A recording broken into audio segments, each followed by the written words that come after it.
Wade Langston had been waiting 3 months for a woman who would never come. The letter in his weathered hands promised a gentle schoolteacher named Margaret with brown hair and quiet manners. But the woman who stepped off that dusty trail carried a gun on her hip and secrets in her eyes that could destroy everything he thought he knew about trust. She called herself by the right name, knew details only Margaret should know, even had the locket Wade had sent ahead as proof of his intentions. But when she smiled, there was something dangerous lurking beneath the surface, something that made his instincts scream that this woman had killed before. The strangest part wasn't that she was lying about who she was.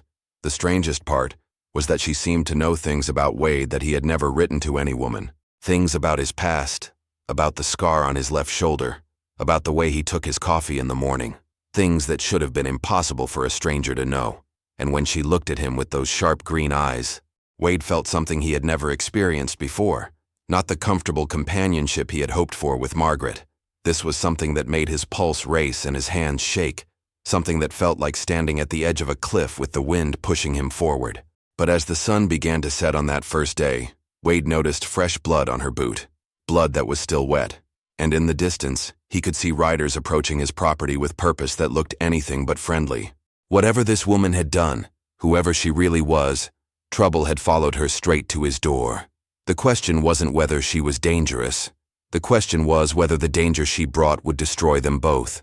Or if somehow, in ways he couldn't yet understand, it might be exactly what they both needed to survive. Wade's eyes fixed on the dark stain spreading across the woman's worn leather boot. The blood hadn't dried yet, which meant whatever had happened was recent, very recent. His hands instinctively moved toward the rifle leaning against the porch rail, but he stopped himself. If she wanted him dead, she would have pulled that gun already. The woman who claimed to be Margaret noticed his stare and glanced down at her boot with an expression that was more annoyed than concerned. She wiped the blood casually against the wooden step, as if cleaning mud from a Sunday walk. The ease of that gesture told Wade everything he needed to know about how familiar she was with violence. 3 riders crested the hill in the distance, moving with the steady purpose of men tracking prey. They were still too far to make out faces, but close enough that Wade could see the glint of metal in their hands. The woman followed his gaze, and her entire posture changed. Her right hand drifted toward her gun. And for the first time since she arrived, Wade saw something that might have been fear flash across her features. "Those friends of yours?" Wade asked, his voice carefully neutral. He had learned long ago that showing fear to dangerous people was like bleeding in water full of sharks. She turned those green eyes back to him, and now he could see calculation behind them. She was weighing options, deciding how much truth she could afford to tell. "Depends on your definition of friends," she said finally. "They're certainly persistent." Wade felt his jaw tighten. Whatever mess this woman had brought to his doorstep was about to become his problem, whether he wanted it or not. His nearest neighbor was 15 miles away, and the sheriff might as well have been on the moon for all the help he would be. Out here, a man handled his own troubles, or died trying. "How much time do we have?" he asked, surprising himself with the word, "we." But something about the way she stood, ready to fight against odds that clearly weren't in her favor, made him think of a cornered wolf. Dangerous, yes, but also desperate. "Maybe 10 minutes if we're lucky," she replied, checking the rounds in her gun with practiced efficiency. "Less if they're better trackers than I gave them credit for." Wade made a decision that would change everything. Instead of ordering her off his property, instead of trying to distance himself from whatever trouble she carried, he stepped inside his cabin and emerged with his rifle and a box of ammunition. "Then I guess we better get ready." The woman stared at him with something that might have been surprise. "You don't even know what they want." "I know they're riding hard toward my land with guns drawn," Wade said, loading his rifle with steady hands. "That's enough." But even as he spoke, Wade couldn't shake the feeling that he was missing something crucial, something about the way she held herself, the way she seemed to know his land almost as well as he did, almost as if she had been watching his place long before today. And if that was true, then this meeting was no accident at all. The woman moved around Wade's property with the confidence of someone who had spent considerable time studying the layout. She positioned herself behind the water trough without hesitation, choosing the exact spot that provided the best cover while maintaining clear sight lines to the approaching riders. Wade had discovered that position himself after living here for 3 years. "You've been here before," he said. settling behind the corner of his cabin. It wasn't a question. She didn't deny it. A woman traveling alone learns to scout safe places to rest. Her fingers traced the edge of the trough, and Wade noticed how she tested its thickness with the familiarity of someone who had done this exact calculation before. Your land appeared suitable. The riders were close enough now that Wade could make out their faces. 3 men, all armed, all wearing the grim expressions of people who had traveled far for something they intended to take by force. The man in the lead had a scar running from his left ear to his jaw, and when he smiled, it was the kind of smile that promised pain. "Dixie Hargrove," the scarred man called out, his voice carrying easily across the distance. "We know you're here. Come out and we might let your friend live."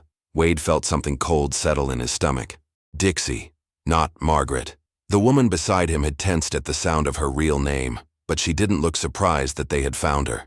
She looked like someone who had been expecting this confrontation for a long time. "How many people have you killed, Dixie?" Wade asked quietly, never taking his eyes off the approaching riders. "Not as many as them," she replied, and there was something in her voice that made Wade believe her. "And never anyone who didn't deserve it." The lead rider raised his hand, bringing his companions to a halt about 50 yards from the cabin. "We can do this easy or hard, Dixie, but either way, you're coming with us." Dixie's grip tightened on her weapon. "I told you in Kansas City, Crenshaw. I'm done with that life." Crenshaw laughed, a sound like broken glass. "Nobody walks away from our operation. You know too much. You've seen too much." His eyes shifted to Wade. "And now your friend here has seen too much too." Wade realized with crystal clarity that this wasn't just about whatever Dixie had done. This was about silencing witnesses, about making sure no one could testify to whatever crimes these men were involved in. The blood on her boot suddenly made terrible sense. "There's something you should know," Dixie said, her voice so low only Wade could hear. "The real Margaret isn't coming because she can't come. She's dead. These men killed her 3 days ago when she wouldn't tell them where to find me." The world seemed to shift beneath Wade's feet. The gentle schoolteacher he had been corresponding with for months, the woman he had been planning to marry, was gone, murdered by the same men who now surrounded his property. "They used her letters to track me here," Dixie continued. "I took her place because I thought I could lead them away from innocent people. I never intended for you to get caught in the middle." Wade felt rage building in his chest, hot and pure and focused. These men had not only killed an innocent woman, they had used her death as bait. They had turned his hope for companionship into a trap. But as he looked at Dixie, seeing the way her hands remained steady despite the odds against them, seeing the determination in her eyes to protect him even though she barely knew him, Wade realized something that changed everything. Whatever else was true, whatever else was lies, the woman beside him was willing to die fighting rather than surrender to these killers. And that told him everything he needed to know about who deserved his loyalty. Crenshaw was raising his gun when Dixie whispered something that made Wade's blood run cold. "Wade, there's something else. Something about why they really want me dead." Dixie's words hung in the air like smoke from a gunshot. Wade wanted to demand an explanation, but Crenshaw was dismounting, his boots hitting the dirt with deliberate slowness. The other 2 riders spread out to flank the cabin, moving with the coordination of men who had done this before. "I witnessed something," Dixie whispered urgently. "In Kansas City. These men aren't just killers. Wade, they're part of something bigger. They've been selling stolen cattle and blaming it on native tribes to start conflicts, making money from both the stolen livestock and the military contracts that follow." Wade's blood turned to ice. He had heard rumors of such schemes, but witnessing it meant Dixie could destroy powerful men. Men with enough influence to make entire communities disappear if necessary. "How many cattle?" Wade asked, understanding now why they would kill Margaret, why they would chase Dixie across states. "Over 2,000 head, worth more than most towns." Dixie checked her ammunition again. "And I can prove it. I have documents." The weight of that revelation settled over Wade like a heavy blanket. She wasn't just running from killers. She was carrying evidence that could expose corruption, reaching into territorial governments and military commands. No wonder they wanted her dead. Crenshaw called out again, closer now. "Last chance, Dixie. Walk out and we'll make it quick." Wade made a decision that surprised even him. Instead of staying hidden, he stepped into full view, his rifle trained on Crenshaw's chest. "This is my land," he said, his voice carrying across the yard. "You're trespassing." The scarred man's smile widened. Well now, looks like we got ourselves a hero. He gestured to his companions. Boys, seems this cowboy thinks he can protect our little witness. Your witness killed an innocent woman, Wade replied, his finger finding the trigger. That makes you murderers, and murderers aren't welcome on my property. You don't know what you're getting into, friend, Crenshaw said, taking another step forward. This woman's got blood on her hands too. More than you might think. Wade felt Dixie stiffen beside him, but he didn't look away from the approaching threat. I reckon that's between her and her conscience. Is it now? Crenshaw's laugh was ugly. Tell him, Dixie. Tell him about Denver. Tell him about the family you couldn't save. For the first time since she arrived, Wade heard Dixie's breath catch. Whatever happened in Denver, it was the wound these men kept pressing, the thing that made her vulnerable. Some things can't be undone, Dixie said quietly, but her gun never wavered. Doesn't mean I stopped trying to do what's right. The standoff stretched like a wire pulled tight. 3 against 2, with no cover between the groups and nowhere to run. Wade could feel sweat gathering between his shoulder blades despite the cool air. In moments like this, everything came down to who was willing to pull the trigger first. But just as Crenshaw raised his weapon, a new sound reached them. Hoofbeats, multiple horses approaching fast from the east. Wade's heart sank, thinking reinforcements had arrived for Crenshaw's group. Instead, Dixie smiled for the first time since arriving. Right on time. Who's coming? Wade demanded, but Dixie's attention was fixed on the approaching riders with an expression that looked almost like relief. The sound of gunfire erupted from the eastern trail, and Crenshaw spun toward the noise with an expression of pure shock. Whatever was happening, he hadn't expected it. Dixie, Wade said urgently. Who else knows you're here? The approaching riders emerged from the dust cloud with guns blazing, but they weren't shooting at Wade and Dixie. They were targeting Crenshaw's men with the precision of people who knew exactly who the enemy was. Wade counted 5 riders, all wearing badges that caught the afternoon sunlight. Federal marshals, Dixie explained, never taking her eyes off Crenshaw. I sent word about the cattle operation before I came here. They've been tracking these men for weeks. Crenshaw's face twisted with rage as he realized the trap. You set us up, you cunning witch. I gave you chances to walk away, Dixie replied calmly. In Kansas City, in Silver Creek, even yesterday when you could have just kept riding. But you killed Margaret instead. The sound of gunfire intensified as Crenshaw's 2 companions found themselves caught between the cabin and the approaching marshals. One of them cried out and tumbled from his horse, clutching his shoulder. The other threw down his weapon and raised his hands in surrender. But Crenshaw wasn't finished. With desperate fury, he lunged toward the cabin, his gun aimed directly at Wade. If I'm going down, I'm taking someone with me. Dixie moved faster than Wade thought possible. She threw herself between them just as Crenshaw's gun fired, the bullet catching her in the side and spinning her around. She hit the ground hard, but managed to get her own shot off, the bullet finding its mark in Crenshaw's chest. The scarred man dropped to his knees, then fell forward into the dirt. The yard fell silent, except for the sound of approaching horses and Dixie's labored breathing. Wade dropped his rifle and knelt beside her, pressing his hands against the wound in her side. Blood seeped between his fingers, warm and urgent. Why did you do that? Because you chose to stand with me, she whispered, her face pale but her eyes still sharp. Even when you didn't know the whole truth. The lead marshal dismounted and approached them, his badge reading, Deputy Marshal Samuel Brooks. He was a weathered man with kind eyes, who looked at Dixie with obvious respect. Miss Hargrove, you took a hell of a risk coming here. Had to draw them out, Dixie managed, wincing as Wade applied pressure to her wound. They were getting too close to other innocent people. Brooks nodded and looked at Wade. You must be Langston. Miss Hargrove told us you might be willing to help when she sent her message. Wade felt the world shift again. You planned this, all of it. Dixie's hand found his, her fingers surprisingly strong despite her injury. Not all of it. I really did come here to lead them away from others. But when I saw what kind of man you were, saw how you were willing to protect someone you barely knew, I realized I could trust you with the truth. What truth? Wade demanded, though part of him already suspected. Brooks answered instead. Miss Hargrove has been working with us for 6 months, gathering evidence on this cattle operation. She's been risking her life to bring down men who've been stealing from honest ranchers and starting wars to cover their tracks. Wade stared at Dixie, seeing her clearly for the first time. Not a criminal running from justice, but someone who had been fighting for it. The blood on your boot. Whose was it? Margaret's, Dixie said quietly.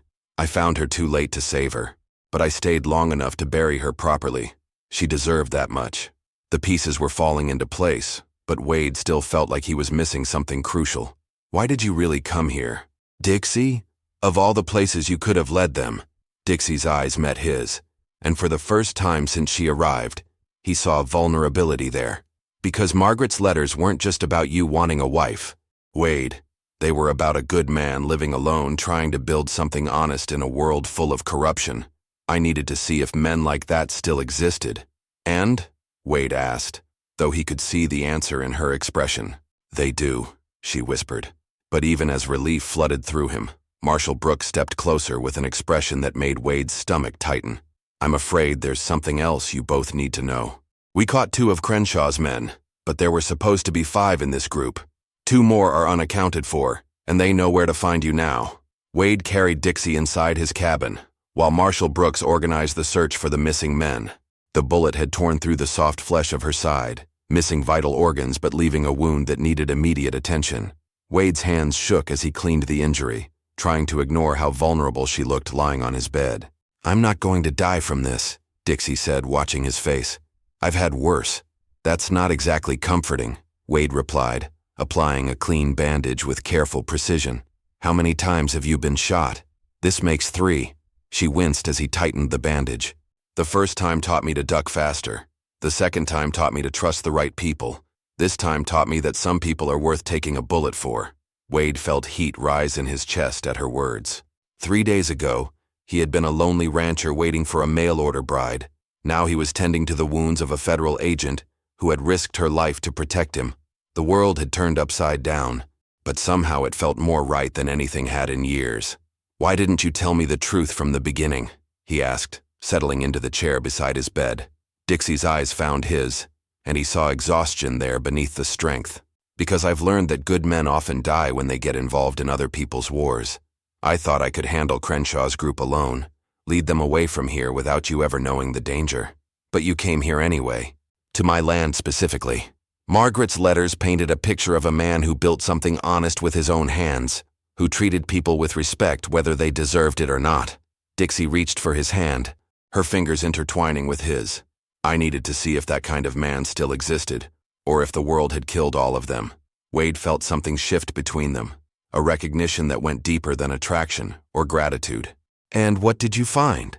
I found a man who stood beside a stranger against armed killers without knowing why.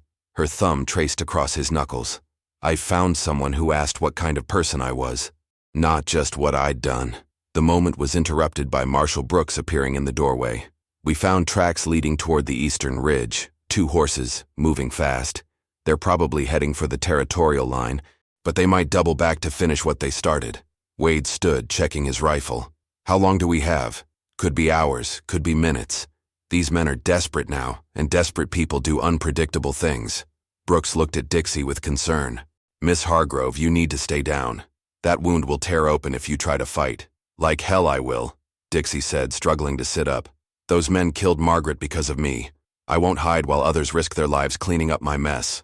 Wade gently pressed her back down, his hand on her shoulder. You're not hiding. You're healing so you can fight another day.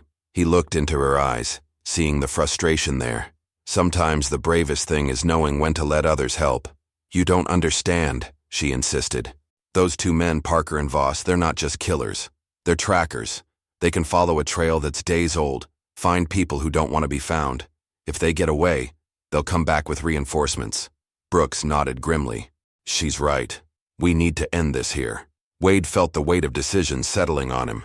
He could send the marshals after the remaining men and hope for the best, or he could take an active role in protecting the woman who had changed his entire world in the span of 3 days. But as he looked at Dixie, seeing the trust in her eyes despite everything she had been through, Wade realized the choice had already been made. Some things were worth fighting for, and some people were worth any risk. What do you need me to do? He asked Brooks. But before the marshal could answer, the sound of glass breaking came from the back of the cabin. Someone had just thrown a rock through Wade's kitchen window, and attached to it was a note that would change everything once again. Marshall Brooks retrieved the note from the kitchen floor, his expression growing darker as he read. They want to make a trade, he announced. Dixie for safe passage out of the territory. Wade snatched the paper from Brooks's hands. The message was written in rough handwriting.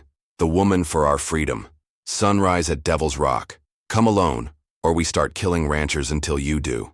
Devil's Rock, Wade muttered. He knew the place. A natural formation about 5 miles north that provided excellent cover for an ambush. They're not planning to honor any trade. That location is perfect for picking off anyone who approaches. Dixie struggled to her feet despite Wade's protests.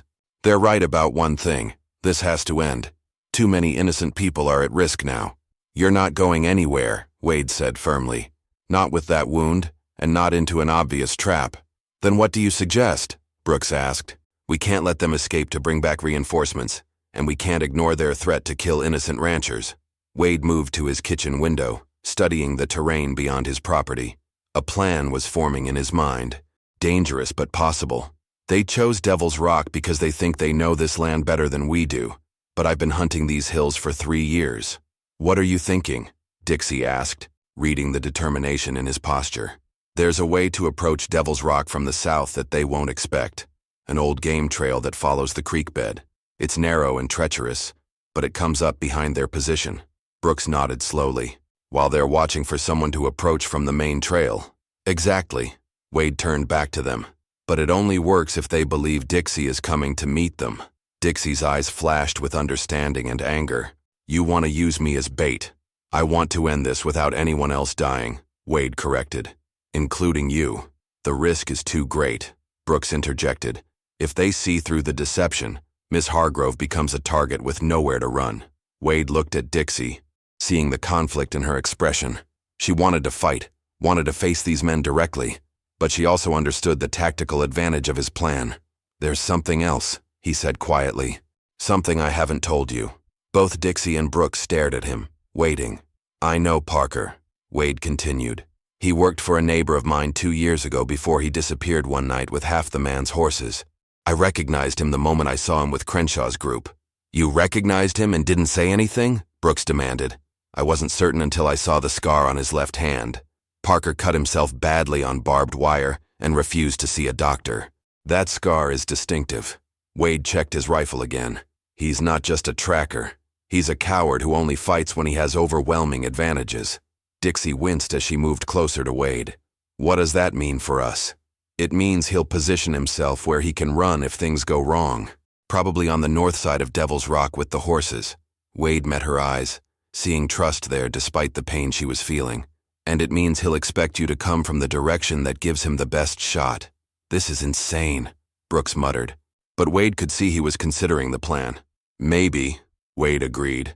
But it's also our best chance to end this without a prolonged hunt that puts other people at risk. Dixie placed her hand on Wade's arm, her touch sending warmth through him despite the danger they faced. If we do this, if we take this risk together, what happens after? When the shooting stops and the marshals ride away? Wade looked into her eyes, seeing the question behind the question. She wasn't just asking about tactics, she was asking about them, about whether what had grown between them could survive in a world without constant danger.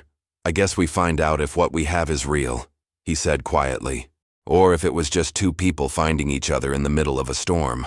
But before Dixie could respond, another sound reached them from outside, multiple horses approaching fast. Too many to be just Parker and Voss returning. Marshal Brooks moved to the window, his face going pale. Reinforcements, he said grimly. At least 8 riders, all armed. Wade felt his heart sink. Their plan had just become impossible, and the trap was closing around them faster than they had anticipated. The approaching riders weren't reinforcements for Parker and Voss. As they drew closer, Wade could see the glint of federal badges and the disciplined formation of lawmen, not criminals.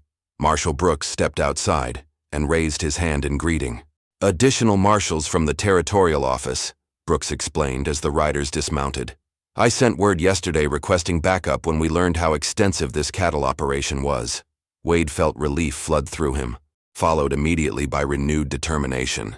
With this many federal agents, they could end the threat permanently, instead of just driving it away to terrorize other communities.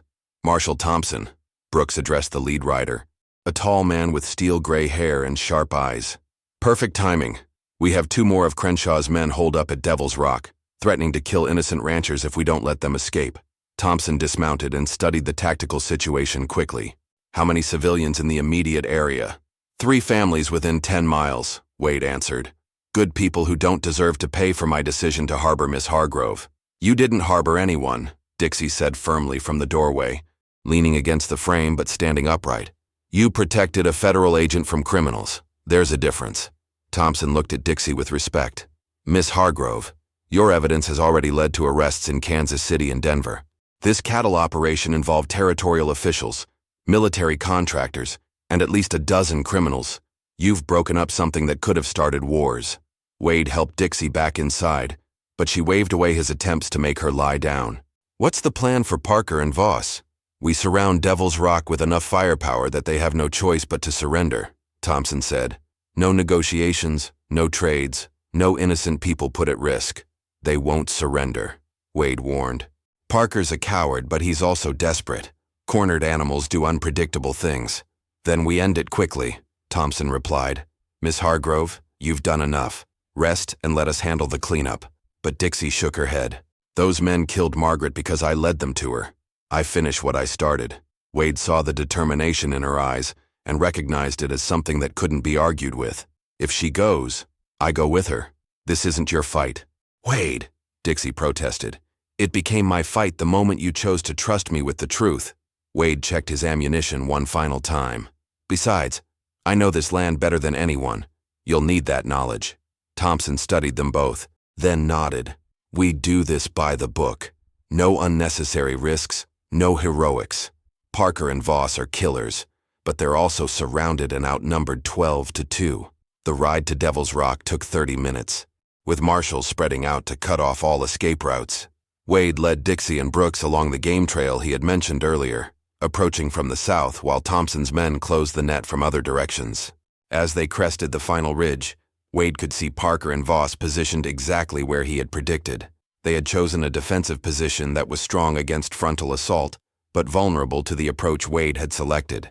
Last chance to surrender, Thompson called out through a speaking trumpet. You're surrounded by federal marshals. Throw down your weapons. Parker's response was a rifle shot that ricocheted off the rocks near Thompson's position. Voss followed with his own gunfire, but their position was compromised and their ammunition limited. The battle was brief, but decisive, caught between multiple groups of marshals with nowhere to retreat. Parker and Voss found themselves outgunned and outmaneuvered. Parker fell in the first exchange of gunfire, his cowardice finally catching up with him. Voss lasted longer, but eventually threw down his weapon when he realized the hopelessness of his situation. As the gunsmoke cleared, Wade looked at Dixie and saw something in her expression that he hadn't seen before. Peace. The weight of responsibility that had driven her across territories and into danger was finally lifting. It's over, she said quietly, almost as if she couldn't believe it. This part is, Wade agreed. Now we figure out what comes next. 3 weeks later, Wade stood on his porch watching Dixie tend to the garden she had planted behind the cabin. Her wound had healed cleanly, leaving only a thin scar that she wore like a badge of honor. The federal marshals had departed a week earlier, taking Voss to trial and carrying letters of commendation for both Wade and Dixie. The cattle operation had been completely dismantled. Over a dozen arrests were made across 3 territories, including 2 military officers and a territorial judge. The stolen cattle were returned to their rightful owners, and the falsified reports that had blamed native tribes were exposed as fraudulent. Justice had been served in full, but justice hadn't solved Wade's most important problem. Every morning for 3 weeks, he had awakened wondering if Dixie would still be there when he opened his eyes. She had recovered from her injury. The criminals were captured or dead, and her testimony was no longer needed. Nothing was keeping her on his land, except her own choice. You're thinking too loud again, Dixie said without turning around. She had developed an uncanny ability to read his moods, even from a distance. Wade walked down to the garden, watching her hands work the soil with surprising gentleness. Marshal Brooks sent another letter yesterday. I know. I read it. Dixie straightened and brushed dirt from her hands. He's offering me a permanent position with the Territorial Marshal Service. Good pay, steady work, chance to make a real difference. Wade felt his stomach tighten. That's what you've been working toward. It is. Dixie turned to face him, her green eyes serious. 3 months ago, it would have been exactly what I wanted. a chance to keep fighting the good fight, to use what I've learned to help other people. And now, Dixie stepped closer, close enough that Wade could smell the lavender soap she used and see the flecks of gold in her eyes. Now I've discovered something I didn't know I was looking for. What's that? Home. The word hung in the air between them, simple and profound. I spent so long fighting other people's wars, protecting other people's lives, that I forgot what it felt like to build something of my own. Wade reached out and took her hands, feeling the calluses she had earned working alongside him to repair fences and tend livestock. What are you saying, Dixie? I'm saying that Margaret's letters were right about you. You are a good man trying to build something honest in a corrupt world. She smiled, and Wade felt warmth spread through his chest. I'm saying I'd like to help you build it if you'll have me. Wade pulled her closer, his hands framing her face. Are you sure? This life isn't glamorous. No adventures, no grand causes to fight for. Just daily work and quiet evenings. I've had enough adventure to last 3 lifetimes, Dixie replied. What I want now is something real. Something that belongs to me and someone who chooses to share it with me.